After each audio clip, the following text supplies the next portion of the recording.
Okay, good morning everyone. Thank you for joining us. Great to see we've got coffee in hand. And thank you very, very much for joining me here this morning for our training to Townhall. We have got a much smaller crowd this morning than last time I did this, back in October. I'm not sure whether that's a good thing or a bad thing. I hope it's a good thing. I hope it's a sign that I have been getting to know people, building relationships, having both the positive and the challenging conversations, learning lots about the school, driving change. And I do know that we have a lot of people that are joining us through the camera links down there as well live, and that also this Townhall is being recorded so that those that can't make it either in person or watching along live today have the opportunity to catch up as well. So for those that are out here in the virtual world, hello, thank you for joining us through the clouds. So, wow, 9 months. I can't believe it, to be honest, how quickly it's gone, how many people I have got to interact with, how much I've learned about the Metropolitan School, how much I've learned about Panama, how much I've understood this community and how passionate this community is about this school. And I mean, really, as I emphasised in the first Townhall, how welcome it's been for me and my family, and obviously, that makes my job much easier, feeling like I'm in a place that's home. So for me, that's really been, the driving force of my passion and my energy, because this is a place where I want to be for a long time. There's lots of projects to work on. There's lots of good bones, as I would call it, in this place. But, we're all on a journey. I'm under no illusions that everyone involved, from the students, the staff, to the parent community, know that we've got so much more that we can do in this place. Despite the great beginnings we've got, despite the 14 years under our belt here at the Met, we never finish product. And that's what I love about being in a young school, that there's always that enthusiasm and that energy to drive change forward. It's not like a school that's 100 years old, and it's stuck in its ways, and it's stuck in its traditions, and it's just going to keep doing what it's been doing. We live in a really fast-paced world, a world that is full of conflict, a world that is full of problems, that is a world full of instantaneous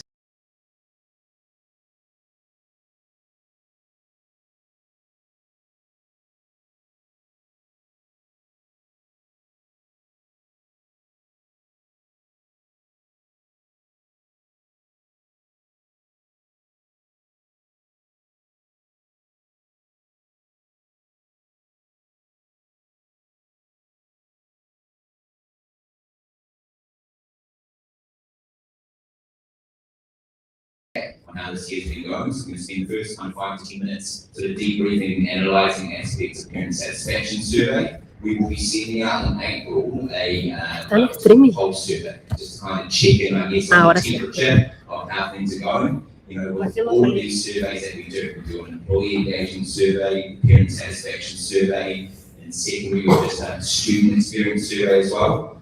it's a moment in time. So, we understand that that moment in time is a snapshot of that particular point, but it's really important that we also check in. So that'll be coming in April, and I'm obviously looking forward to getting the feedback, because as we see today, a lot of the feedback that we got from October's survey, we have then used as our priorities, our strategic priorities for our initiatives and also our projects that we'll be working on this summer to implement for next year. So it's really, really important to have your voice and to look at the trends and patterns in that.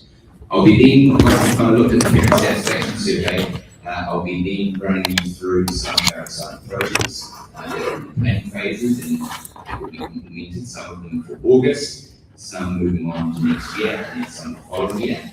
And then I'm going to introduce you to the first steps that we've taken for our new whole school behaviour policy, which is called the Midway. And I really want to kind of showcase to you the values that underpin this policy and how that links to our school values and what we want to see in terms of changes in behaviour and interactions in the school community. And then lastly, I'm going to finish off just looking at our new ambassadors program, I want to refresh you on, and also looking at the re-enrollment process. And then I hope to have plenty of time to open up the floor to all questions about absolutely everything, anything. Those of you that I have met, and I've met lots of you a number of times, know I'm an open door kind of person. I'm honest. I don't shy away from the hard conversations. So I'm going to use this opportunity to hear the hard questions from you and to get my thoughts on those questions as well. So, getting into it, firstly, our parent satisfaction survey results have shown some really good improvements. And, I guess for me coming in new, and as lots of you know, this is my first time in this role as a head of school. So it was, a nervous stepping stone for me career-wise, and it was certainly jumping into the unknown. But,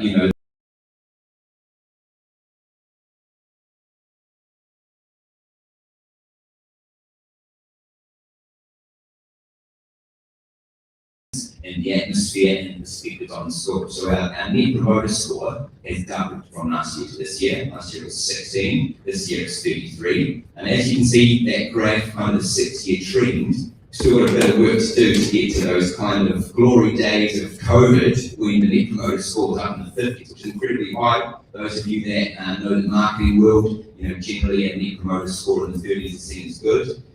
Up into the 50s, we're talking about a world-class score. Obviously, what was done during COVID really satisfied parents and support the school provided. But you can see, we've gone through some troubled waters and some troubled times, and I'm really, really happy about the team that has kind of gathered around me to drive change and to also lift spirits and to show that we're making decisions and we're taking action. And I think that's reflected in these results that we'll see today. 51% of our parents, so half the parents, what our class as promoters of the school. And by a promoter, on that first question that you get in the satisfaction survey, it asks you to score the school from 1 to 10. So a promoter is scoring the school either 9 or 10. Okay? So half of our parents are scoring us at 9 or 10, and our promoters of the school, that compares to 39% last year. There is 16% of our parents that are what are termed detractors. That sounds like quite a nasty term, doesn't it? You're a member of a community and you're a detractor of that community. That's marketing speak. I don't take that to heart. I don't think they are genuinely detractors. I think, they have genuine and real experience problems that they have encountered with aspects of the school. And these people are really, really important to me and my team and the teachers, because we need to have those difficult conversations and we need to understand what those problems are, and we need to then decide what can we do to overcome those problems and be solutions focused. And the great thing is that the number of detractors has decreased, and I hope that's a sign of, I guess, my leadership and my openness to hearing all perspectives and having those conversations. And I want to see that percentage goes down and down and down. It will never be zero, because as you know, when you put 800 young people into a building and you put 150 adults into a building and then you add all of their parents as well, we're going to have problems. That's the nature of the beast, okay? But what is most important when we have problems is the way that we address those problems, the way that we understand those problems, and the way that we find solutions to them. And, I think one of the key things is that we've seen that there have been visible actions to move the people that are on the fence, what we call the passives, okay? Moving them into being promoters of the school. And we can see that just in terms of, how the school has grown this year. It has been a record year in terms of in-year growth, particularly in January and also March. And our student numbers are now just about touching 800. We've got 799 students in the school. So with growth also comes belief. That the school is a place where people want to be, that people are going to choose us as the best school in Panama. And also with that comes investment in our facilities, and investment in our programs, and investment in our staff. Now, obviously with all growth, and I'm a geographer, so I've studied a lot about Malthusian theory and the relationship between population and resources. And when population grows, it grows exponentially, and resources grows geometrically. It's the old Malthusian theory. You reach a point where those two lines meet. It's called the point of crisis. There's not enough resources for the population. Now, the anti-Malthusians, which I am, believe that humans are creative, curious, innovative, and so they will change that resource line to not being geometric, but it will go up in steps. It will continue to innovate, to adjust its resources for the population. And that's what we need to do as a school. As we grow, we need to be a step ahead of the student growth to make sure that our facilities, our classrooms, our teachers, our resourcing is keeping pace with that growth. And you're going to see some of these ideas coming to fruition in today's presentation. So going a little bit deeper, these aspects really are kind of the fundamentals of how we can then use this for action planning. Okay, so some of the key highlights. I think the one I'm most proud of in this is the last one. The school provides a stimulating environment. Okay, 50% of our parents strongly agree, and 32% agree. Okay, it's a really, really positive sign. And I think when we think about a stimulating environment, I'm thinking stimulating in terms of academics in the classroom. I'm thinking about sports activities, cultural activities, clubs, opportunities for field trips, opportunities to go and experience international travel, engage with North Anglia collaborations. I had the privilege of going on the STEAM festival trip with 30 students to Orlando and learning about the physics of theme park rides and working collaboratively with other schools from across the region. That is genuinely stimulating for our students. It inspires them, develops their curiosity, it makes them be creative thinkers. I think also what really stands out for this on me is about preparing my child or children for the next stage in their study. And today is a fantastic example of that. We are harnessing our parent community and all of the different expertise in different fields and careers to inspire our students about what they can go on to, and also to give them real world experience of that, as well as then guiding them through all the different university pathways, application processes, because we want to get them into the best universities here in Panama, but also obviously across the world for that international experience. Things that obviously then inform where we need to improve, after school activities, wide range of sports, healthy lifestyles. These are areas where you can see those red lines sticking out further. And these are areas that have then obviously driven our strategic decision making moving forward into next year. Facilities, I'm going to be sharing with you lots of information today about upgrades to our facilities. The two hot topics that come to me in parent meetings and emails and conversations in the lobby and conversations that pick up and drop off. We went to this place last time, the cafeteria, school meals, and also sports facilities. The popularity of our sports program, the success of our athletes, but the constraints we have in facilities is what I was talking about before in terms of Malthus. So we need to improve our facilities. We also need to make our sports teams and our ability for our students to participate more inclusive. Okay, we have obviously great success in our top teams being entered in the leagues, but really we want anyone that wants to participate in sport the opportunity to practice, but also to play. Now, if that's not at the most competitive level, that's okay. Because really when we think about the stimulating environment, we want people to build those skills of teamwork, of resilience, of facing the hard knocks, and we want to make sure that everyone can do that, not just our best. But with that comes the need for facilities development. Lastly, just in terms of the parent experience, I think once again, hot topic comes across my way a lot. Finance, invoicing, understanding account statements, getting receipts that accurately give me what I paid for and in a timely way, okay? That has been a big one, and the finance team and I have been working through a number of providers. We have got it down to 2, I'm going to give you more information about that, but we are really, really pushing to have this over the line for the start of next year, that we'll have an online system, and I'll share more information with you, but that has obviously fed directly from the results that you have provided us with. And lastly, the school delivers good value for money. And this is a question of, I guess, what I'm paying and what I'm getting, okay? And I'm going to dig down into that a little bit later on as we look at those results. So moving on to what we're doing. Where are we going? How is next year going to look different? So first, which I'm really, really excited about, is sports facilities upgrades. So we are going to be putting a significant investment into the gymnasium and also the swimming pool area. Okay, the gymnasium is going to be completely enclosed.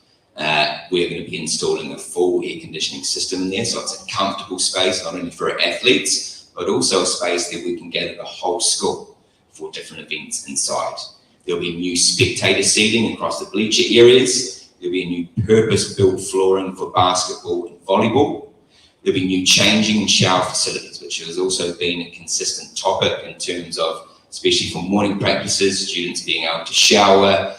There's changing facilities, being able to get to classes on time. So these changing facilities will more than quadruple our current capacity, okay? There will be separate female showers, female changing facilities, female toilets, the same for males, but also for guests and also staff. Our coaches, for example, and our PE teachers at the moment don't have a space to shower. So those will be all included in this particular area. And this will be going out, as you can see from the blueprints, in the area just next to the library. So this will be connected directly to the gym. It means that we've got greater visibility of student athletes moving from the gymnasium into these changing facilities.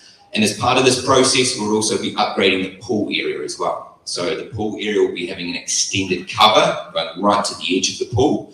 And we're also then installing outdoor shower rinsing facilities. So there'll be a wall that'll basically be on the edge of the pool, showers on either side, so that students can rinse off chlorine as they go. We know that we're constrained over there, and it's a problem that was actually brought to me in terms of a solution by Hamina up the front here. So thank you for that little kind of tip that we integrated into there. I've also hot off the press this morning had a parent reach out, and I love this because it was very timely, about the pool temperature.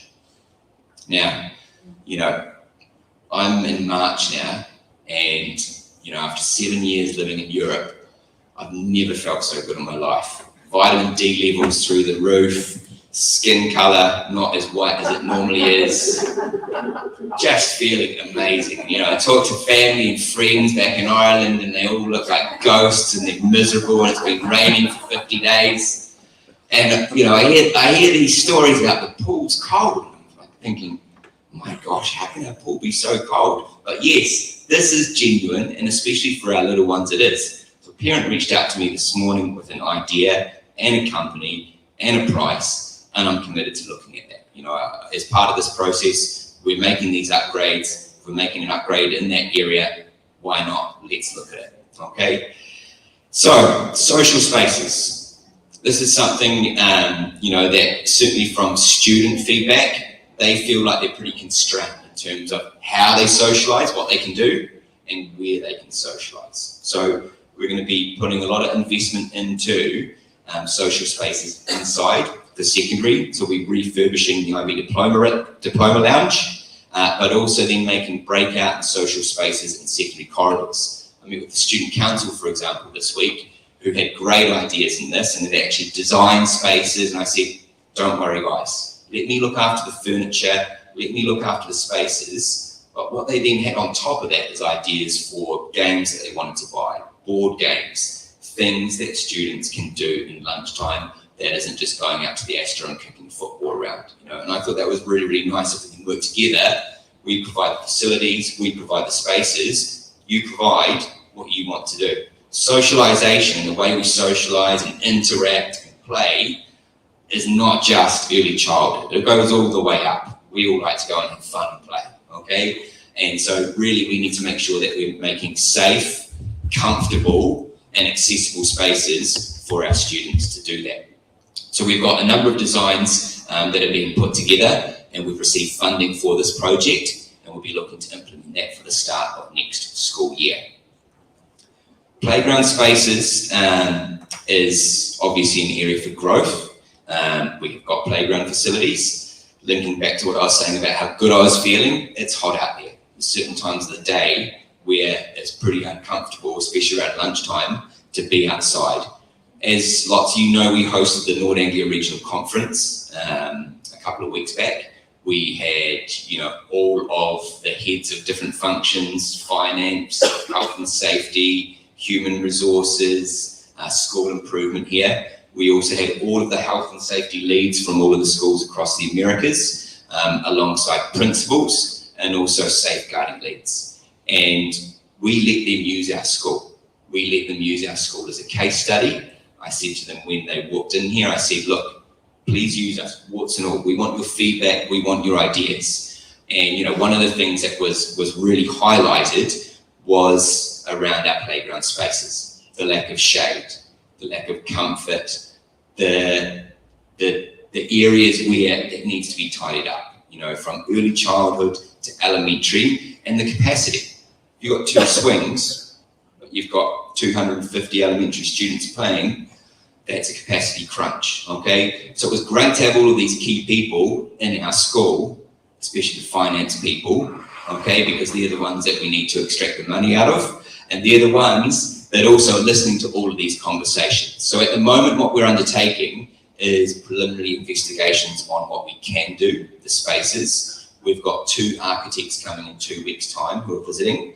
They have done these playground spaces that you can see here, and these are in some of our sister schools, and one in particular, which is, I think, a really good example because it's a very similar climate to us. It's Colegio Manoa in Guayaquil, which is very hot, very tropical. So they've done a lot of work in terms of looking at shade, looking at materials that are used in the playground. If you go down a metal slide, it's really, really hot during the day. So these architects, which have designed these 2 playground spaces in Quito and Guayaquil, are coming to visit us in 2 weeks, and we're looking to get ideas, blueprints that we can then put forward for an investment case for this. This is not something at this stage I can guarantee for August, but it's certainly something that I am wanting to make progress on for next year and to be delivered by the time we get to the next school year. But I wanted to put that on the runway in terms of where we're going with that. And I think especially in terms of our early childhood, we want that to be a place where they can take risks, safe risks. We want it to be a place where they can go to lots of different areas, that they get lots of different sensations, sensory experiences, where there's different textures, and where there's ways that they can collaborate as groups and have fun, and not just stick within their own classes or grade levels, that it's a fully integrated community. That word community is constantly used down in early childhood, so we want to make those outdoor spaces a place where that community can genuinely come together, play, have fun, and learn.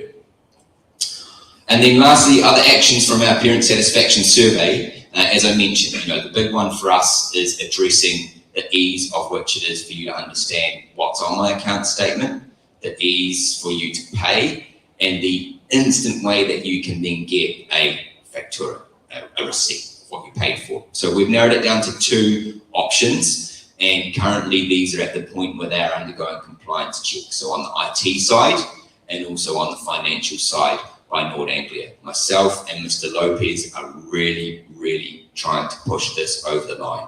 As you can imagine, compliance checks in a corporate organization take time, but I know between myself and Mr. Lopez and our, let's say, harassing and pushing, we will do absolutely everything in our power to get this in place for the start of next year. I know it's going to benefit you, but I also know it's going to benefit us in terms of the time, efficiency, and the general happiness of you knowing what's going on, what I'm being charged for, and the ease of payment. Back to the point that we kind of raised on value for money, obviously we set our tuition fees back in November. Part of that was looking at that particular point on your feedback. How can we, make sure that our staff are keeping up with inflation and cost of living pressures? How can we make sure that we're investing in the school and we're showing what we're doing year by year? But also, how are we putting it at a point where you can accept that and that you see it as value for money? So that fed into our decision making on our tuition fee increase at 2%. It's the lowest tuition increase since the pandemic.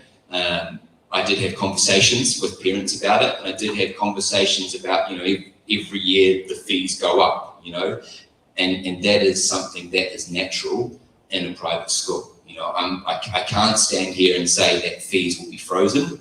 They won't. They were frozen extraordinarily during COVID. But obviously, what I want to do under my leadership tenure is make sure that every single year you can see visible changes for the increases that are taking place. I want to take you on this journey. I want to listen to you. I want to listen to our students. I want to listen to our staff and make sure that you can actually see the value for the increases and that the increases are acceptable and that we can see that then from your perspectives and voice.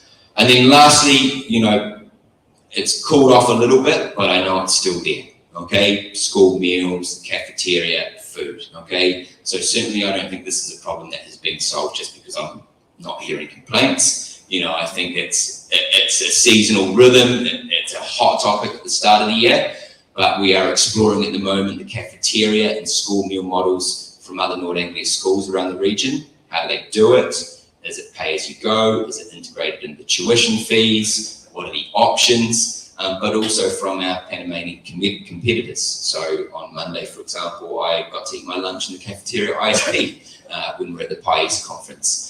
We've been communicating with Kings, Balboa, and other schools in PAIS to understand who they use, how they do it, how does it work, is it included in your fees, is it pay as you go? Because all of these factor into the decisions about how we drive change.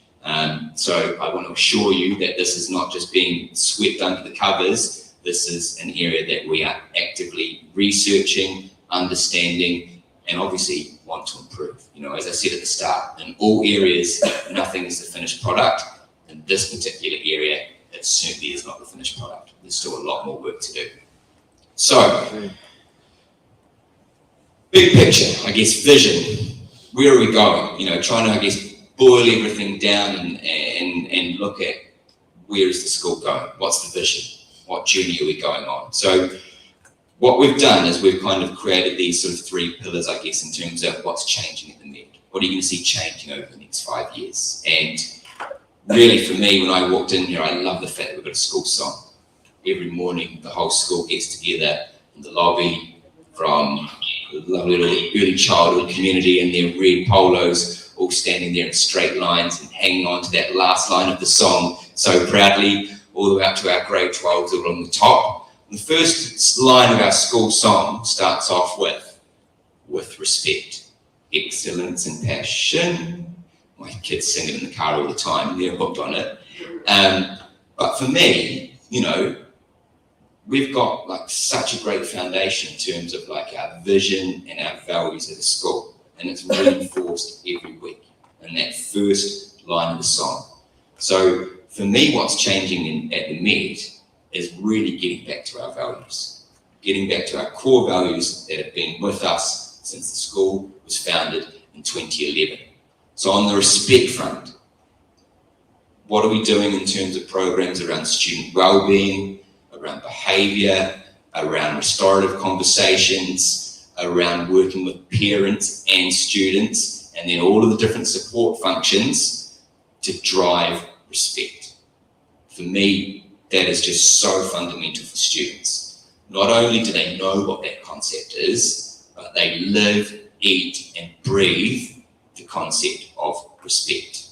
That they go out of this community when they're 18 and that they are known as being a respectful citizen and what it means to be a respectful citizen.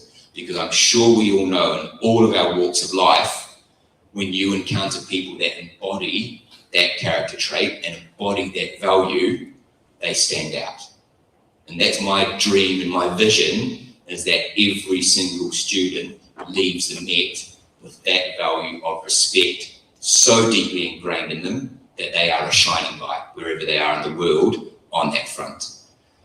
But respect also then links to our environment. And you know, from some of the things I've shown you, we need to respect them.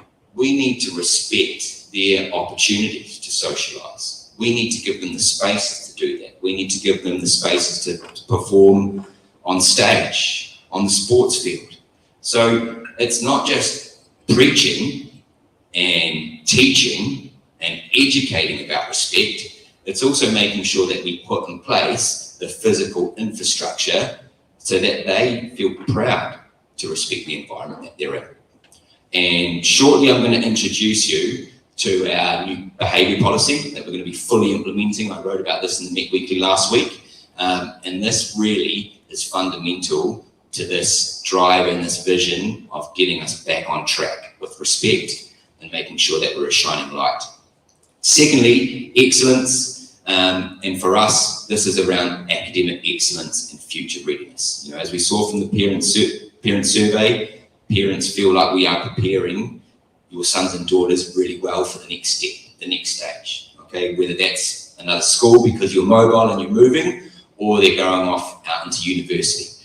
But I think, you know, an important part of this is what are we doing with the data that we have? We had 100 teachers on Monday at the PIES conference, and that was led by Paul Bluher, who is one of the key people involved in map testing, NWEA, and that was all around the data to differentiation. How are we using the data that we have academically to differentiate and individualise learning for our students? And I was really proud we had 6 staff that were presenting workshops at that conference around a number of topics linked to that, and they were showcasing their professional expertise in those areas with staff from other students from across Panama. But I think another important part of this is our future readiness. What pathways can we give? What multiple options are there for students to go through? Whether we can harness entrepreneurship pathways, whether we can harness athletics pathways, whether we can harness traditional diploma, international university pathways. There's also, for some of our students, a want to stay here, a want to stay home, a want to be a global citizen, but they want to stay in Panama. And that's fine too. We need to make sure that we're opening up these pathways for all of our students. And lastly, passion. You know, giving our students the chances to engage with all the global opportunities that comes from being in North Anglia School. 90 schools all around the world. How do we harness global campus? How do we engage with regional and global events? So this year, you know, we've had wonderful groups of students going out on a range of different festivals. I know, for example, next year there's going to be even more. We're going to be launching a MUN trip, for example, internationally. We're going to be launching a ski trip, but also then looking at the different regional events and festivals that takes place with North Anglia. And also then something that I've talked about with a lot of parents is around our community impact. I had the privilege back in November of being invited to be with the grade 11 and 12s on their teacher experience, building 2 homes over in Arihan. But, you know, looking at our clubs and looking at our club's footprint in terms of community service, where they are here, but also in terms of environmental action, service and sustainability. And I think, you know, together these 3 areas really is our platform for our vision and our strategic change in the school. And really, we're just getting back to basics. We're getting back to what we said all the way back in 2011 with respect, excellence and passion. So, on that first point, respect. So the Met Way is going to be our way of really infusing this idea of respect and the language that we use and the conversations we have around behaviour consequences, but also really making sure that we emphasize the positive. You know, far too often in schools, we only communicate with parents and students about negative behavior. And instantly we've got relational damage when we do that. We need to shine a light on the positives. We need to praise the positives. We need to recognize the positives. We need to give varied leadership opportunities. So it's not top-down adults to students, that it's also then on their level, you know, that they see their peers leading change, that they see their peers driving initiatives, that they see their peers being respectful. So the Met Way outlined the shared values and expectations that will guide our community, ensuring that it's safe, respectful, and empowering learning environment for all students. And at the heart of this is respect. And what we'll be doing is focusing on 4 areas of respect.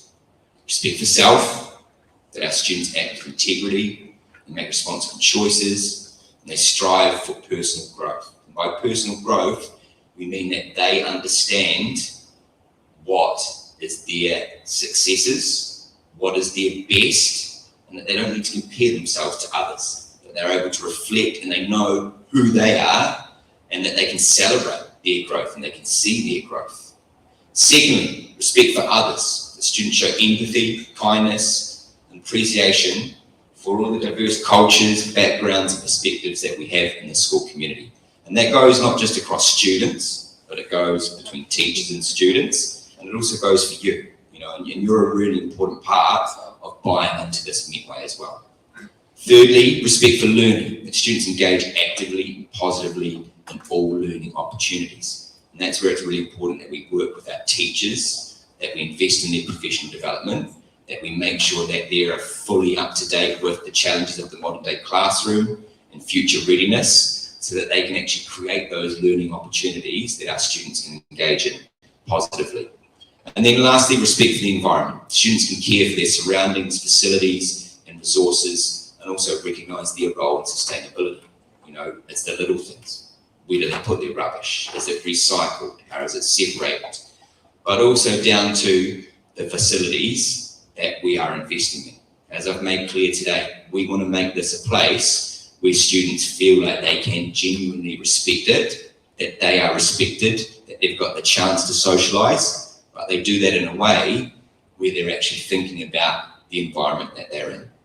So the key with this is that it's language that we can use across the school, that we can speak the same language with 3-year-olds all the way up to grade 12s. That idea of respect, and broken down into these 4 areas, means we can have a whole school approach and consistent language with every behaviour interaction that we do. And as part of this with staff on Friday, we also looked at how do we cycle through behaviour conversations? How do we recognise? And, you know, we talked about the difference between intrinsic and extrinsic motivation. You know, how do we get students to make positive behaviour decisions? And it was really interesting hearing the different perspectives from educators when you pull educators from all around the world. But another part of this is, where do we go to at the end point? You know, and that's something that has come up a lot, the consequences side of things. And this is really, really important, that we make sure that parents and students understand that at the end of the day, we will support and we will guide and we will give help and we will get a whole team around a child. But if we do not see that basic value of respect being embraced, we will have to show you another way. And already over the last week, I have had parents in, I have students in, and we are starting to make movements on that. Because at the end of the day, there are only so many chances people can have. And, you know, the majority want this. So it's not fair that a few ruin it for the rest. And we will support, and I know parents that have been in with me over the last week have been nothing but supportive and constructive, because we're having conversations, we're giving clear warnings, we're documenting, and we're outlining what the next steps are. Obviously, lots of you know there is a lot of incredibly complex legal legislation in Panama. But once again, together, collaboratively and supportively, we will make sure that respect is a core value in the school community across the board, students, parents, and staff. So, lastly, and then I'm going to open the floor to your questions. We've got 20 minutes at least, so I hope you're ready to go.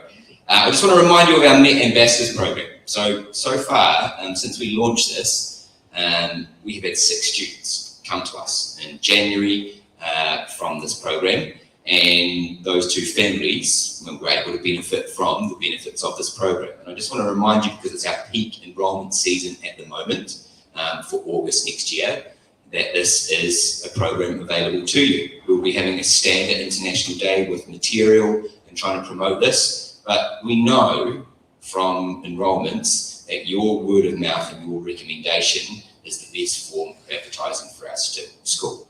It beats any Instagram post, it beats any billboard in a shopping mall. At the end of the day, your perspective and your voice really counts, okay? And so what we want to do is work with you collaboratively, and what we want to also do is reward you for being an ambassador of the school. So I do remind you to refresh on this. What it means if you refer a student who enrolls with us is that you get the choice of either free athletics, free bus service, or free ECAs for a full year, over 2 semesters. Okay, so they can start in either August or January. So please, don't be shy. We have got material support with this. We'll be having a standard international day, but we really want to harness your voice. 51% of you, according to the marketing speak, are promoters of the school. So we want you to promote, but we also want to make sure that you get some benefit out of your promotion as well. And lastly, just to wrap up, re-enrollment for next year is a really important topic. I arrived here on the 10th of July last year, and when I arrived, we hadn't started re-enrollment, which gave me the biggest heart attack of my life, I think. Are we going to have any students to start at school in 3 weeks' time? So, as you know, we have tried to progress things as fast as possible. We now have, an official re-enrollment date of Wednesday, the 24th of June, which is 6 months after those tuition fees were announced back in December. But a really important thing next week for us, so that we can obviously advance our planning for staffing, advance our planning for resources, is not knowing who's definitely coming back, but is knowing who is leaving. And so we'll be sending a survey to all parents. The only people we need to hear from are those that know they're leaving, or those that are on the fence, they're not sure. And we know the majority of the time our leavers are people that are relocating, that their job is up and moving, that they're going to another country. And we also know, and especially the way the world is at the moment, that those plans are changeable, But please do engage with us. I really want to meet everyone and anyone who is definitely leaving or is potentially leaving. I want to understand why, and whether that's, I've got no choice, I'm going off on my job, or whether you're thinking about somewhere else. I really want to have those conversations with you. So please, this is not for everyone to answer, but I would really, really appreciate, and certainly in terms of our planning purposes, it means that we can start the year on the front foot and not on the back foot. The re-enrollment process will officially launch on Monday the 4th of May. Information has already been sent in terms of tuition fees, payment dates, early payment discounts. But obviously, if you have any questions at all on this process, re-enrollment, tuition fees, please don't hesitate to contact me or Mr. Lopez or the finance team, and we will follow up straight away on that front, because it is a really crucial part of making sure that we start the year prepared, fully staffed, classes are allocated correctly. The more we get onto this now, the more success we have to start next year. So, thank you so much for your time, for your listening. I can tell there has been a lot of active listening, lots to take in. I'm going to open the floor now up to questions.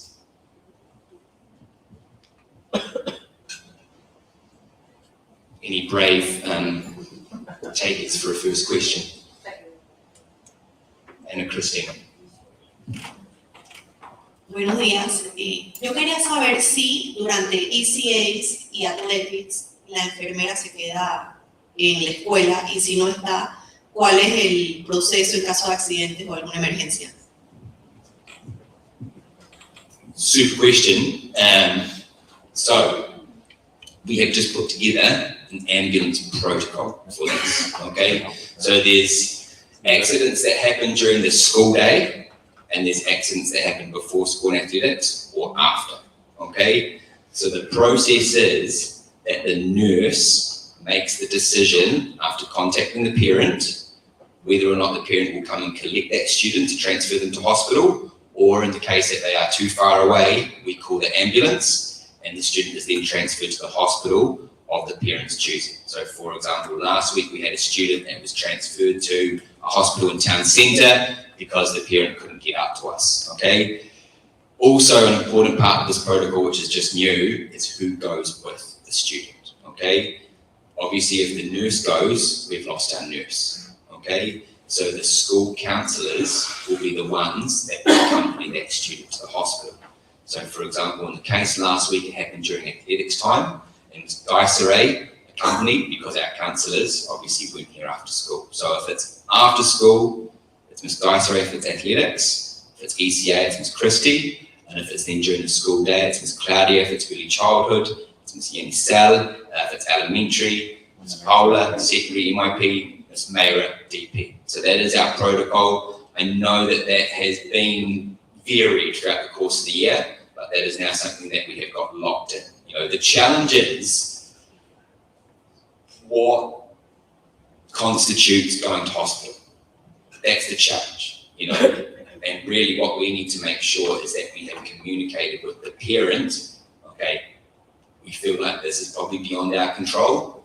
What would you like us to do? Send them there in the ambulance or for you to come? And that all depends on where you are, where you live, how close it is. Obviously, in terms of on this policy as well, we've got what is serious, you know, and in that case, we don't even bother calling you at that point, we go. Yeah. But she wants to know whether the nurse is here in the mornings and after school. What, Oh, and not at 6:30. No, the nurse arrives at 7 a.m. but after school? When do they leave? and after school, 5 o'clock. Oh, she's here. Yeah. So the 6:30 to 7, and I'd have to check this to be honest, but I think that is a window where we don't have that support. But I'll double check that. One. Good point too. Can I add even to? Lydia, can you clock that one for me? Excuse me, I didn't hear. So who, if there was an accident between 6:30 and 7, who would accompany the student if we need to get an ambulance? So we can follow up. Yes. Actually, my son was the one in that ambulance who had surgery last week in the morning. Yes. And he's also had accidents in the past, in the afternoons, and there's always been a nurse. There's Yes. always been communication from the school in the past and now. And I think the process was really well communicated. It was at 7:40 in the morning, right before class started. And there's a process, they call the parent, the nurse looks at the kids, the paramedics look at my kid as well.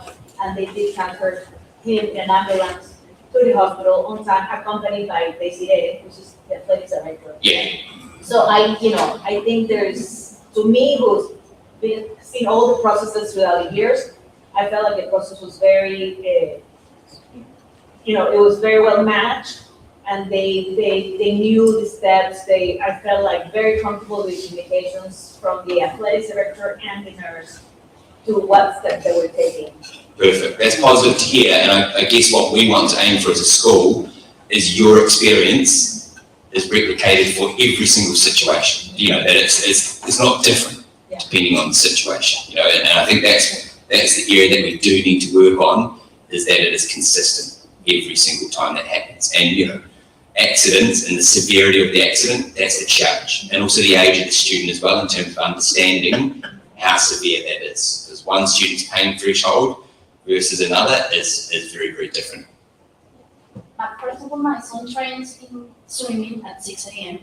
and about 2 weeks ago, he has an accident that he cut his feet, and the nurse didn't arrive. So we have to wait till 7 a.m. that she arrives.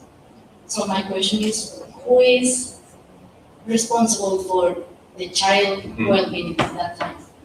So the staff at the pool, they're all first aid trained, so they would be able to attend to any minor first aid cut, for example, and it should have been treated. Okay, no, but the coach said that we have to go to the nurse, but the nurse didn't arrive at that time, so we have to wait. And did you follow up? She was here. Yes, I was Yeah, here. you were here. Yes, I was here. Okay, and you couldn't attend to it either? No, because, no, I didn't have anything. Okay, so I think what I can hear, I don't want to get into a rabbit warren of all the incidents that we've had in terms of medical events, but what I hear is that we've got a grey area in the mornings. That's what I'm hearing, and so that's where we need a solution. And it is not only about the service. We need a woman because we have girls and all the coaches are men. And that's great. But if you have an issue, and we had in the past with the girl in the bathroom, so the men can go inside and take care of the girl. So we need, and this was something that we raised since we started swimming. And we have got a female lifeguard now. Yes. But once again, staffing. Are we at 12-hour school and staffing that? So that's the challenge. So then we have to think, okay, if we've got this grey area, do we have the human resources to put someone in there? If we don't, then we actually have to go back to the drawing board in terms of the offering that we're providing. So this is the catch-22, you know? One problem leads to another problem.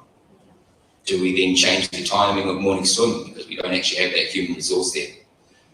So there we go, you know? So No, because if we have swimming in the afternoon, it rains every day, so there's no chance. I haven't seen it rain for 3 weeks. 3 months. Yeah. Yeah, so look, I completely hear the challenge, and as I said, we've got this grey spot in the morning. The question is, how do we staff it? Okay, and then also how do we staff it then uniquely? Because from what you're saying, we need a certain gender. So I'll pick that one up. Also, Mr. A few minutes. One thing, the plan B for the plan A. So the person that's supposed to accompany the students in the. That's the leadership team. So if it was elementary, it would be Miss Nydia. If it's secondary, Mr. Brian. If they're not here, me. If I'm not here, goal save. So There's that. it stays, exactly.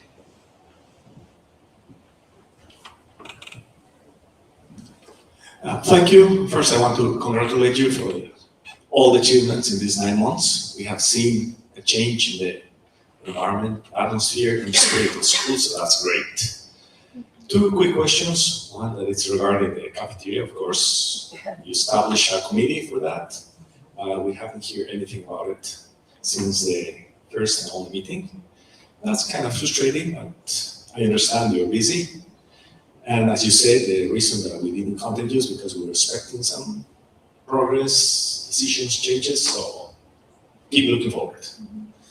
And the second one is about computers and cell phones. I know Sweden moved technology-free schools starting this year, and the same is happening in other countries around the world, and I want to see, do you have any plans for that? So, first point, food committee. So yes, we met parents, students in Healthy Kitchen, trimester 1. We haven't met since. The kids' changes in terms of menu and especially in terms of their ability to go and get that plane has been implemented. But yes, we need to meet again. So I'll own that one. You're right, I'll come back to you. Secondly, technology. I can tell you honestly, we don't have any plans in terms of what you're suggesting, but what feeds into the midway is around cell phones. You know, we have made quite dramatic changes from last year, but I mean, it is like a huge challenge. Phones are supposed to be away. I take all of you now and we walk through the corridors and you'll see students and they're on their phones. So for me, it suggests there's only one way to deal with this problem. We need an away solution, because away in your bag or away in your pocket is never going to work. For young people, this is an addiction. It's an addiction that is too great to resist the temptation and the urge of what is in their pocket or bag. I'm sure you're aware there's lots of solutions. There's lock boxes, you can have containers, you can have, for example, as you come into school, pouches, clear pouches that is put in. Obviously that requires significant investment, but also more importantly, security, to make sure that what is going in there is safe in there and that it's particularly targeted at the student. The other thing that we need to look at is age, and this is where we need the parents, and we've got a huge range of perspectives on this topic. We have got students who are 5 or 6 years old and who get the bus who've got a phone. So we know some countries are banning social media and putting legislation in place. You can't have until you're 16. But, we have got parents that are not, I'm not saying, I guess you can say, see what side of the fence I'm on this. It's your decision, it's your right. And in this country, there's no legislation around that. But, we have got parents that have made a choice to give 5 or 6 year olds a phone. And that's fine, that's their choice, that's their prerogative. But that means in terms of how we put policies in place at school, means it's going to create conflict and it's going to create challenges. But for me, I accept and I concur that 100% there is a problem with technology use, especially around phones. Our Wi-Fi went out on the first day of the regional conference. Nothing, no technology, students weren't using their laptops.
So the changing rooms don't have locks, so everyone can open the door when they're changing. So we are having trouble with that. I'm not sure if this is and he said, like, I can be all the time in the shop. But my son, I don't know, most of the time he doesn't come because he's afraid that they are going to open the door. So I want to know the new changing rooms, I want no locks, and the doors are going to be higher because the boys jump and then partially change when they are changing. First thing I'd say is that the problem needs to be addressed first, in terms of who are the boys pushing the door and don't know, because that's the first thing I'm going to be dealing with first. Secondly, I don't know the answer in terms of what the locking ability is of the doors. I haven't got down to that absolute microcosm yet with blueprints, but I would check. Obviously, lockable doors present some safeguarding challenges. Okay? But I will follow up and I'll let you know. Sorry. Sorry, I just because we're moving away from the subject, and I just wanted to say that also the laptops need a little bit of control from the Department of IT. Because there are studies saying now bad things for the brain, the learning brain, to have the distraction if they're working on a subject on laptops. What usually happens, I have seen it here, they have open tabs with games, with this and that, so they get bored of focusing. They jump to the next, jump to the, and I'm in the classroom during the working in the lobby time. They are not working, or most of them are not. So I would encourage parents to somehow be aware that it is happening, that kids not necessarily are focusing when they are with their laptops. I usually, what I do is, I don't say anything, I just send an email to IT with the website of the game. So they can, log in. Because we need to try to play the smarter guy when it comes to helping them focus. That's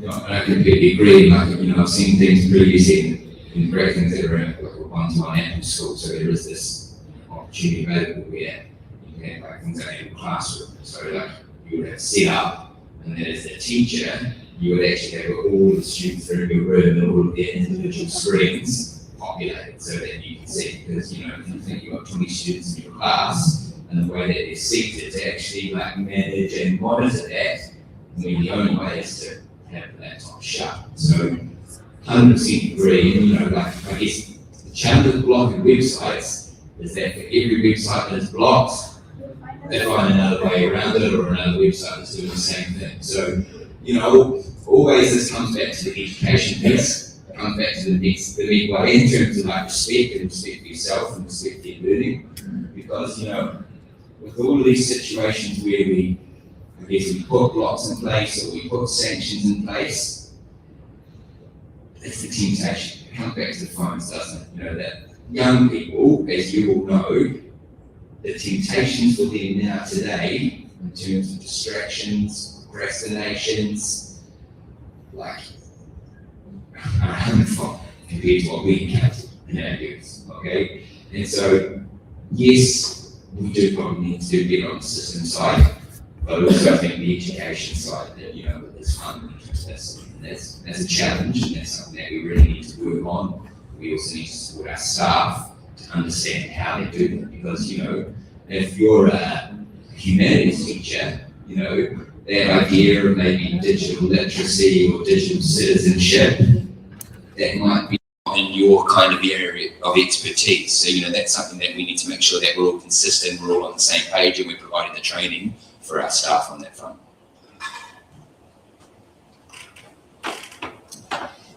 Going back to the behaviour and discipline, I would like to know how far the responsibility of the Met extends to the bus service.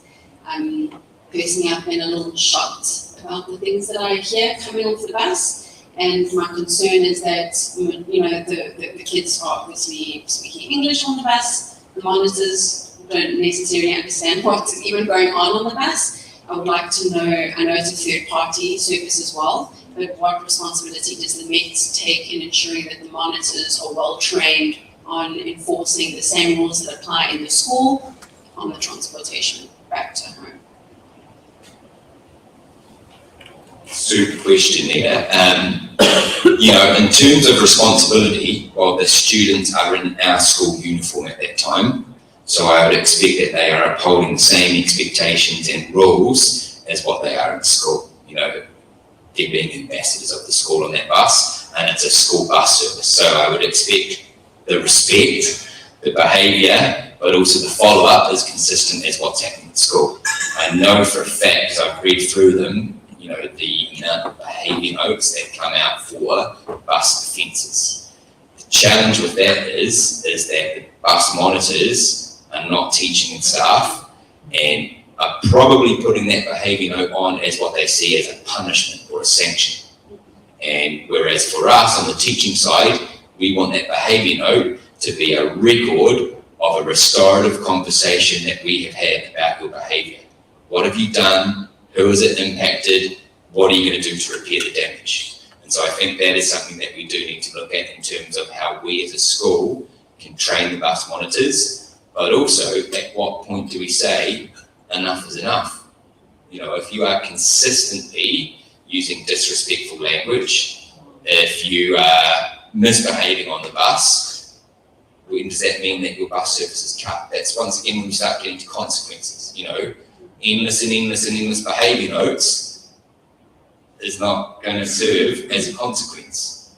Cutting the bus service and mum and dad then have to bring you to school, I'm sure mum and dad are going to be really delighted about that. But, as a school, we have to put some policy and procedures in place. At what point does that kick in? How does it happen? But I think, the most important thing is, yes, they're external, and yes, they're Spanish speaking exclusively, but that doesn't mean that we just go, okay, well, that's their problem, it's not ours. We do have to support, we do have to train, we have to let them know what the expectations are of behaviour on the bus. And I think we probably need to also do that for students, and we also need to do that for parents. And that's maybe something we need to look at in terms of a bus contract at the start of the year.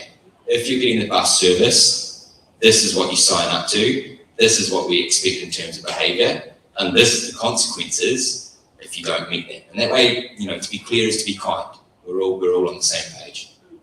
Just can you remind me the protocol, like if there's an issue on the bus, where do we go with that? That would go to Gabby, to meet us. Straight to Gabby. And then Gabby, if it then is behaviour related, she would then involve either Matthew, for example, if it was in elementary, and then we would go from there. But first protocol is first Gabby, and then she would then liaise with us on that front. Thank you. I wanted to ask something quickly in terms of the spaces. I don't think I have the microphone. When they're talking about secondary, but the social spaces are also for elementary, right?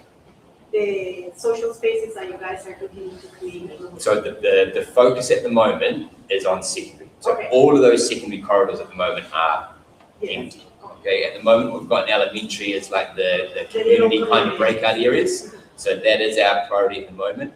The elementary and early childhood priority is on outdoor play spaces. But as I said, at the moment we're in the preliminary investigations, architect designs, then we need to then bid for the funding. I mean, dream result, can get it, because we've got a lot going on in the school over the summer, so it's our golden opportunity to get things done. As you know, we're cancelling summer camp this year because we need the school to be empty. We need it to be a safe space for construction. So the more we can push through, like it's our golden year to try and get things done.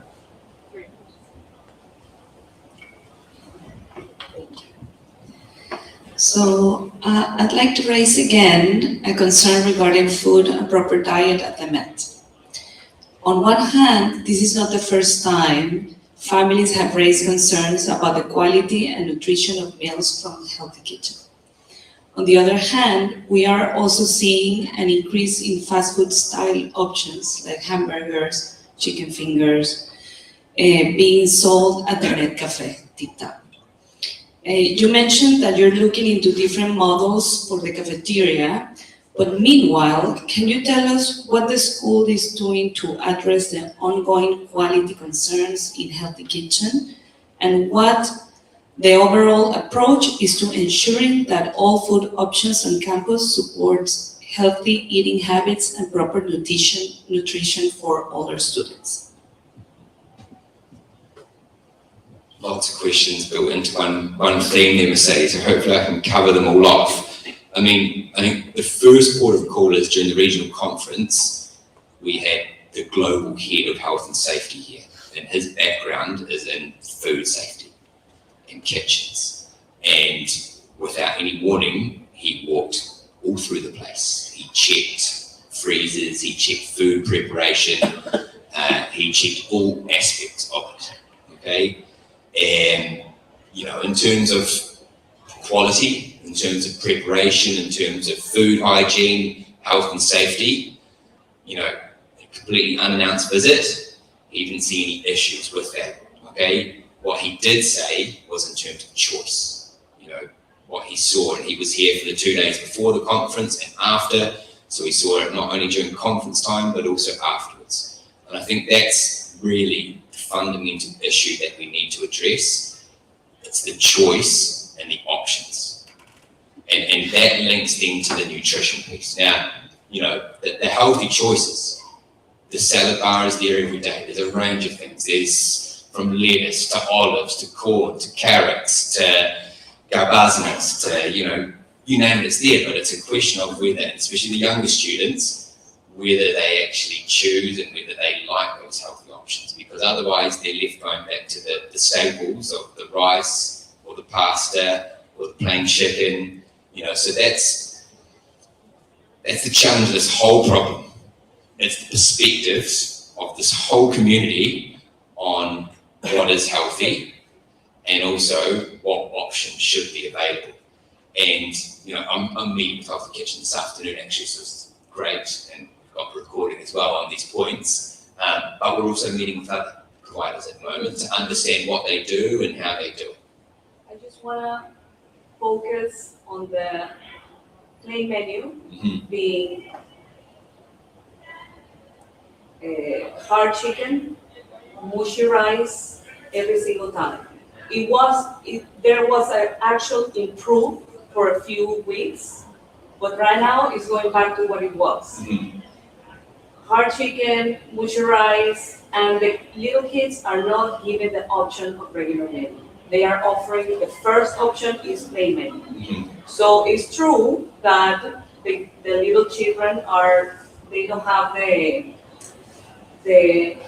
assertiveness of choosing correct or what is better for them, but not to have the option, because it is there. The menu is there supposedly for everybody, but they are offering the first choice is chicken and rice, and to have now the option.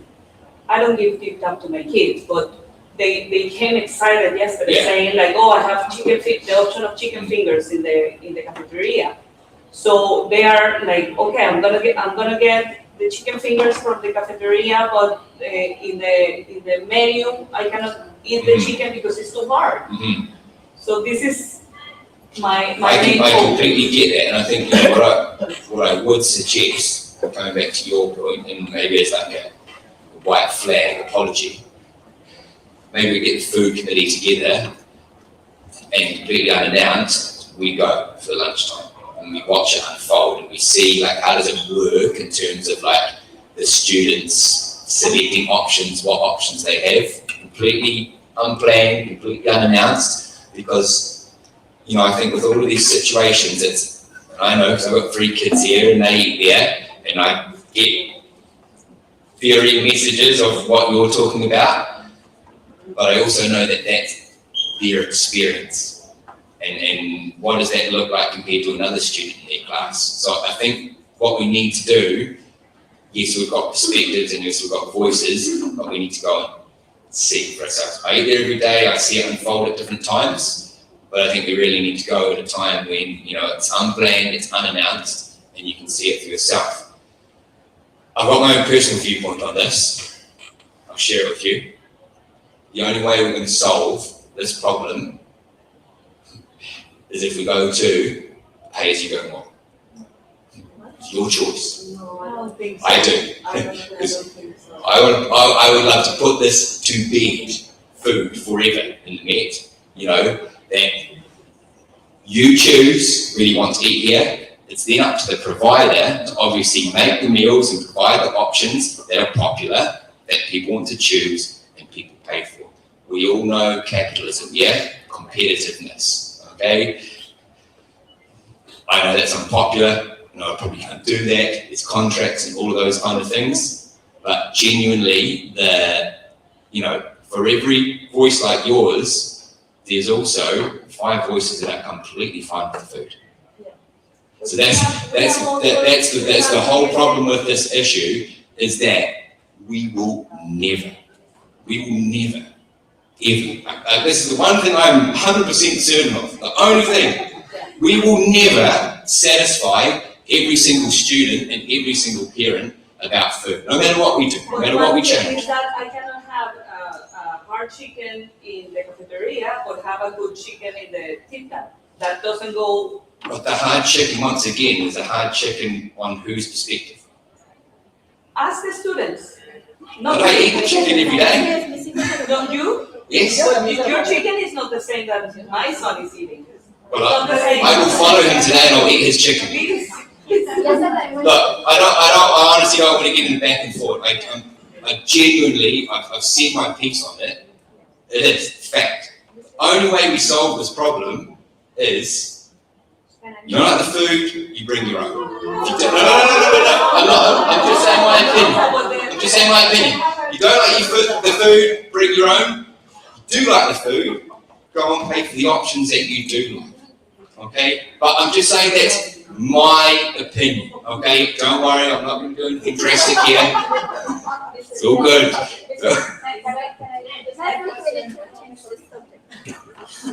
I'm a mom of a senior here and also a little one, but as a senior mom, I know that my kid won't enjoy those spaces because he's gonna be out. And for that, I am sorry. Next 3 months. I'm okay Tell with him that. to send his kids here in 10 years' time. Well, the thing is that also this year, the school made a change of not letting them stay at home, which particularly me, I think that's okay. But not all the kids are using the time in the school, effectively, maybe that would be. And maybe, I know that they have the work periods to go study, but I would like to know if they have those spaces, even though with not that picture, but if they have those spaces, quiet and trying to be good spaces for study. And also, if they are done with the subject in some subjects, with new material in some subjects, if they are if they are forced to be in the class, or if they are I know the rule is you stay in your class si no tienes un work period, if you don't have a work period. So I don't know how to explain that. Yeah, I completely get you. ¿Cómo ellos pueden usar los espacios cuando son 67 seniors en el lounge, más los estudiantes de 11 para estudiar? Sí, claro. No tienen permitido uso de audífonos, o sea, creo que se puede mejorar la calidad del tiempo que van a pasar acá sin tener esos espacios aún, adaptando un poco, siendo un poco flexibles en la regla. Yo tengo la solución. In the class, if they are si no están utilizando efectivamente el tiempo de clase, ¿por qué ponerlos a gastar el tiempo en algo que no está siendo efectivo, dado el corto tiempo que tiene para estudiar? Yeah. So, first point, we've got lots of spare classroom capacity, so I can commit to you right now that I'll work with Mr. Brackrog and Ms. Guerra to identify what those classrooms are and where those students can go, and that they are quiet study spaces. That is always the challenge with like an IB diploma study space or suite, is that it doesn't do very well at being both things, a social space and a study space. So yes, 100%, we can identify what those rooms are, we can communicate to the students. The one that stands out for me in mind is the MPR, because it's always free unless there's an event on. That's where they'll be doing their examinations. But I also think it's important that we've got multiple spaces, because it means that you might have, say, a group of students that are doing chemistry and they want to get together and they want to do some group study. At the same time, you might have the Spanish language and literature students. They could be in another room. We have definitely got the space to do that. When they have chemic physics class, for example, and they are not doing really, for some, the class would be okay, but for some, they would prefer to study, Yeah, independently. Yeah, and that depends on when they have finished the content for that, okay? Which, I mean, they should be at that point now. Yeah. Got like a week to go, so it really should be full action in terms of revision. But in terms of the spaces and in terms of whether they're going to the class or not, I will follow up with Mr. Crackroll. Who is allowed to go? Yes, And yeah. who is allowed to go? And that should be the guide of the teacher. And that should be depending on their points that they've got from the mock exams, and then also how much support. And one of the other things is that the teachers that teach them are timetabled for those lessons all the way until the end of the year. So, even during the examination period, if they are needing support in physics, they should be able to go to that teacher during those physics times when they don't have exams to get individual support or group support as well. Please take your time to check that. I will, yeah, and I will get back to you both. Good day to everyone. I have two questions. First is about the food. Well, my kids ate a lot before, and now they are eating there a lot. They are very glad. This morning they told me I have to buy something like salmon because they are Catholic and they want to respect the Friday without eating meat. And I said, like, okay, I will have the food ready for you when you come from the school, but is there an option for Catholic people that didn't want to eat meat on Fridays this time of the year? Okay, this is the first one. Okay. If it's not, well, we will adjust, but I think maybe it would be easy to solve this. Okay. The second thing is coming back to the use of phones. Okay. I understand you are concerned and you have something here. We are all concerned. The other day, a professor, I don't remember the name, called me because my son was using the phone on their class to chat with me. They basically called me, you don't have to chat with your kid during the school hours. And I was like, okay, I accept the punishment, but why do they have the phone in your class? Oh, because I asked him to do this, and I said, like, you shouldn't tell the kids to use the phone in your class. We go to the ISP several times to play tennis there, and when you enter the school, there's no phones beyond this point. I don't know the answer. Well, I know the answer that I would want, which is no phones beyond this point, okay? But what I would want from you is like a date. Can we start the next school year with a clear policy for phones? Yes. Let's decide anything, so that's the thing, whatever you decide or we decide is fine, but is there a North Anglia policy in this regard? No. Well, please, a policy on phones, whatever policy on phones, okay? Thank you. I want this change as much as you, I can tell you that much. And as I said, unless we remove the temptation, this is a problem that is not going anywhere. So, Parental control and yeah. So, you can solve this. yes, I can commit to a clear policy on it, what that policy entails and the logistics of. Yes. And about the Friday? Oh, yes, sorry. And the short answer is no. We don't have like a menu that adjusts for religious preferences. We've got obviously Catholics, we've got Muslims, we've got Jews, we've got Hindus, we've got a wide range of religions, and probably that then also feeds into this whole discussion on food, and once again around cultures and preferences and particular needs and days at the moment. And some of you may or may not know it's Ramadan, so we have a whole lot of students that are fasting, and how are we thinking about them and spaces for them to be when, you know, the rest of the school is normal service resumed? So the short answer to that question is no, but I think it then feeds into the wider discussions around options, because it's not just around taste, but it's also around culture, and it's also around religion, and ultimately we're an international school. So we do have to understand and we do have to respect that. Thanks for the questions. Esta pregunta o este tema lo he estado hablando por el último año y medio en diferentes ocasiones. Es sobre athletics. Hay otras escuelas como el IEP, ISP, Brother, que incluso desde sub-8 tienen programas competitivos de deportes.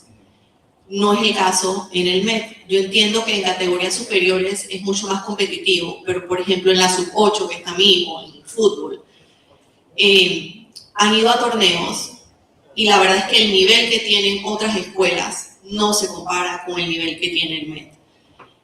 Lo que yo he hablado en otras ocasiones con Desiree y con otras personas que han estado en deportes es que se debería hacer como se tiene en las academias de fútbol, que se tiene un equipo de formación que va a torneos de formación y otro equipo que sea más de competición, que va a los torneos de competición como la 1, 2, 3, como la Copa Talento, que incluso si uno los ve en los niveles sub-8, son niños que tienen un nivel muchísimo más alto, y cuando el equipo del MED va, la verdad es que no tiene ninguna oportunidad de competir con esos equipos, va básicamente a participar.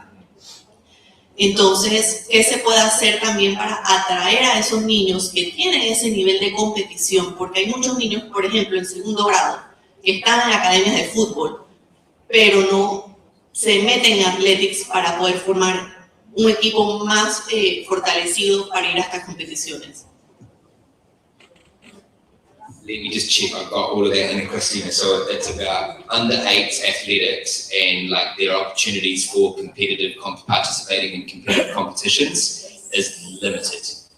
No, that the team is not as competitive, or the program is not as competitive as they have in other schools such as ISP, IEP, product, that when you go to those tournaments, you see, I don't want to say the quality, but the level of those students, of those athletes, you don't see that in the teams that the MED has. So they don't have like an actual competition in the tournaments. And would you say that is, sorry, just so I can get the term in my head, would you say that you feel that is, and I guess it's from your experience, solely restricted to under 8, or do you feel that you see that further up as well? Also. Yes, we don't So have the competitive team in soccer. I'm just ayudando, helping her.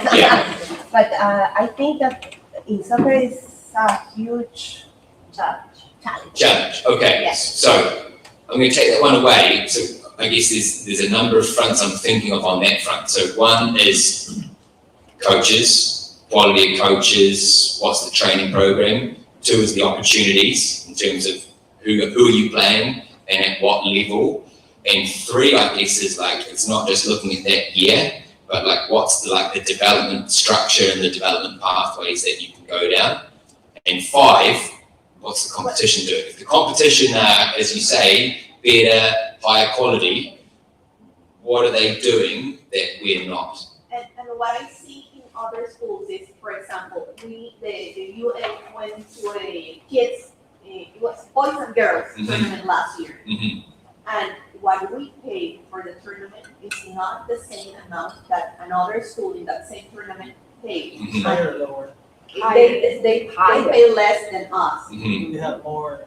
No, the thing is that what I've learned is that we're not also paying for the tournament, but for the coaches. Yeah, that's true. But then what we are paying for the semester in athletics, it should be all included, because when I register my kid in athletics, it's understood that he's going to compete in those tournaments as well, as long as I pay for the actual tournament. But not that I have to pay an extra amount of money for the coaches, because I'm already paying in the athletics. So program. clarify that, because from my understanding was if you have your normal training, so twice a week and then every second Friday. But then if you enter a league, there are often additional trainings. Now, those additional trainings are not factored into the athletics. They're not additional. Okay. So I need to find out because that was my understanding. No, what we're paying is for the coaches Yeah. to go to the actual game. Okay. It's after hours. Yeah. I mean, it's after Okay. hours. Well, look, it's something I can't answer at the top of my head at the moment because I need to look at the details. And to go to those tournaments, other schools they do tryouts. Uh-huh. So the kids who pass those tryouts are the ones who go to those tournaments. Yeah. Liga 1, 2, 3, Copa Talento are like high level Yeah. tournaments in Yeah. Panama. Yeah. So what I would like for the school is to make tryouts, so the kids that have that level Mhm. of experience then go to the tournament and we can clearly compete in those tournaments. But the school makes trials, but doesn't allow kids that don't train in here to participate in. So if you're playing externally for a club, then you can't represent them. Correct. Yeah. I've got all of that. Look, there's been a lot of strides made in athletics, and obviously you can see we wanted to invest in athletics, and you see it like as a really, for me, a crucial pillar of the school, sporting excellence. And, coming back to the growing school, and I've been here for 9 months now, I can feel and hear how important sport is for parents and their decision making. So, I'm under no illusions that we need to have not just a nationally successful athletics program, but we want to be regionally right up there in ASCA tournaments and North Anglia tournaments. So there's a lot of growth. There's what that needs to happen. There's a lot of systems that need to be in place. There's a lot of professional development and getting, the right coaching staff, quality, but also then, looking at what we offer. And as I alluded to at the start, 100% I agree with you in terms of the competitive side, but what I'm also a huge supporter of is that sport is inclusive for all, and that there are opportunities for all at all abilities and levels, because, and that's a challenge. When facilities are constrained, naturally you go to your top, your funnel. But this year they have the MEDPA, which is an internal. That is, tournament, and that's an opportunity for kids who are growing to the sport to participate as well. So that's what I've been talking to the sports department, that you should have tournaments for kids who are growing into the sport, so they can later on pass to those more competitive tournaments. So sports should be for everyone. So look, I'm going to follow up on that. The thing I really want to understand is that payment part of it, because from my understandings, the cost of the league was the cost of the league, but then all of the additionals that are not factored in. So additional trainings is what I thought, coaches attending. So Coaches attending, yes, to the tournament. Okay. But no additional training. Yeah. Okay. I will follow up on that. Thank you, and Steve. Does anyone know what the time is? It's 10. Right, I'm going to have to take 2 more questions. So thank you first for opening up Townhall format every so often to all of us. I understand that everything that you're driving, the changes you're driving, So I understand that the changes that you're driving are based usually by the survey that we do, every year. And as I mentioned to you before, I do have a concern sometimes with the surveys, because the people that fill the surveys are usually people that are not as happy with something, that they want to change. Yeah, And and we're a very diverse school. It's a school that is growing, and there's no way everybody in this room and everybody that's listening and not listening think alike in every single topic. I am always concerned, for example, with the topic of the food. That is a topic for a lot of people. It is not a topic for me. I don't mention it. I don't ask my kids. I've been in the school for 12 years. I personally, it's when you were talking about sitting in ISP, I already saw you telling us your point of view 30 minutes later. And I was concerned about that. Don't worry, I guarantee you that is just my own personal. I know, I'm not talking, I'm not gonna dive into it. I just wanna make sure that if you're gonna implement some changes based on information that you're receiving in a survey, that there's some level of discontent, you also reach out to the parents that perhaps didn't answer the survey or are happy with some of those things that we don't want it to be touched. It's the same thing, when I chose CEMET 12 years ago, one of the bases I chose CEMET for my 3 kids was in their abilities to develop critical thinking and make good choices. And that's what I tell my kids every day. Make a good choice. But not every day, but they already know it by now. I hound them, make good choices. Because when you don't make a good choice, there's consequences for you or for others. And I fear that with all this trying to control every aspect of our kids, including the phones, which I disagree with a lot of people on it, I have other kids too. But I want my kids to make good choices. And if they make bad choices, they'll find out they made bad choices. When we control too much, we don't allow the kids to learn to make good choices. And I respect different points of view. I respect that people have different situations at home, different types of kids. But I don't want my kids to be taking the ability to make choices and to learn to make choices. Because when they leave the school, they have to make the choices. So, and I also agree with you that there's different ages for different things. If you start blocking, because what happened a couple of years ago, they put a lot of firewalls in the laptops and they met kids going to do the SAT and they couldn't do it because none of the schools accepted the firewalls for net. So we are trying to develop a DP program, 11th and 12th grade. The kids are taking college level classes, but they cannot access the resources because of the net firewalls. So it's like you're expecting the kids to develop college level classes, to do well on that, to develop critical thinking, but they cannot access. So there's an age that you can have firewalls and you cannot have firewalls, and the kids have to make choices. That's and the other thing is like every town hall, which I applaud that you're having all the hard conversations, but I have to say, I am a little bit surprised that the topic that is least touched is academics. I chose a school for academics, and all I hear about is food, phones, sports. I know those are problems that different parents have. I have, but I would like to hear. I would like to hear more about, because I think there are great things happening in the academics. My kids are recipient of that. They see it. I am very happy with it. But I think we need to help that a little bit more, and we become our community's focus. Like how good we are on this. Well, that's coming in trimester 3. But the one thing I do want to highlight that has not come up at all in the parent satisfaction survey at all is around everything about the midway, about behaviour, about expectations, about respect. It blew me away because I visited every single classroom, every single teacher, walked the corridors, and for me, I felt like there was not a core value of respect. Not from all, but from quite a lot. And I found that fascinating, that there was not a single comment in the whole parent satisfaction survey.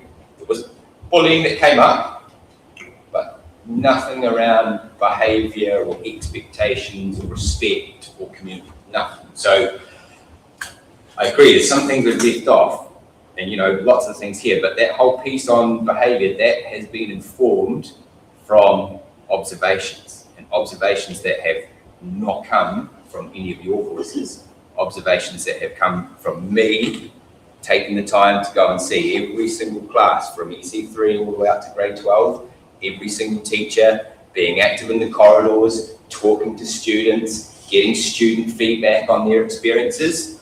And so, yes, the easy ones, the ultimate for me, one day, some way in the future, we have a town hall, food is not discussed.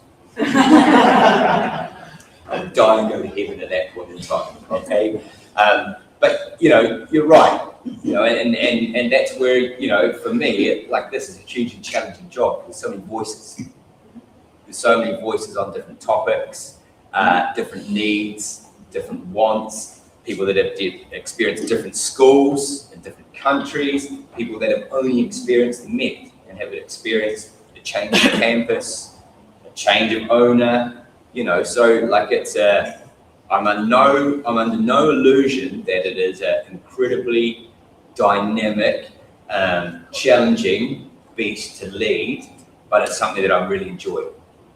So, and that's really thanks to you. The fact that I can stand here in front of you and I can just say, take the microphone, ask the questions, and feel comfortable to be able to answer honestly, that gives me a feeling that this is a community that A, trusts me, but also B, that I know I can do it with, no matter what the challenges or the difficulties or the problems are, that actually like we can work together. And for me, that, you know, that makes me feel safe, makes me feel happy, but it also makes me excited, you know, like, because if we can't work together to drive change, then we can't do it.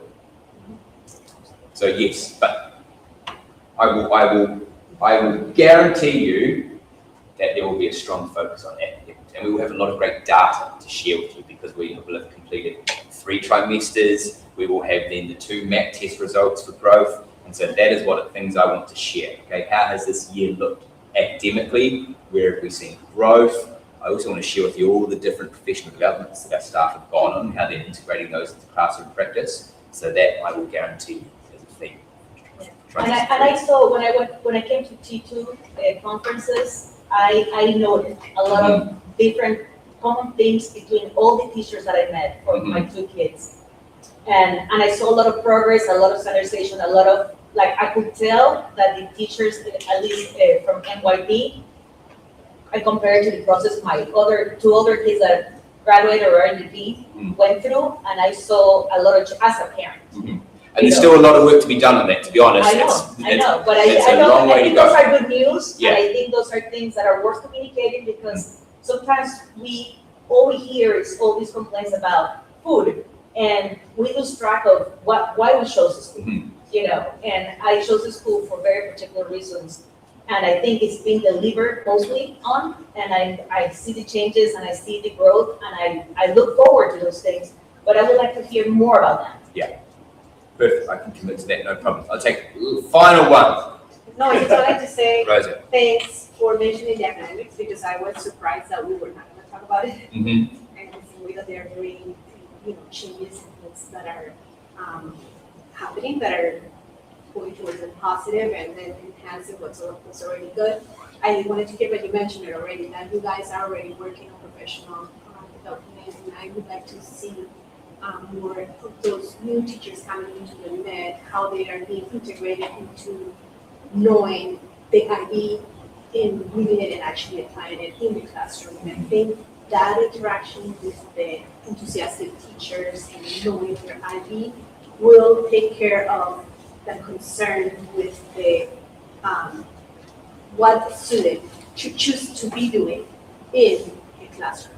Again, with that companionship with the adult who is in charge, because at the end of the day, what we need to realize is that we are the adults. And even though our kids are making choices, we are still the adults in charge of choosing where they're at and what they're doing. And if that is not a healthy pattern, you know, like what can we do to help?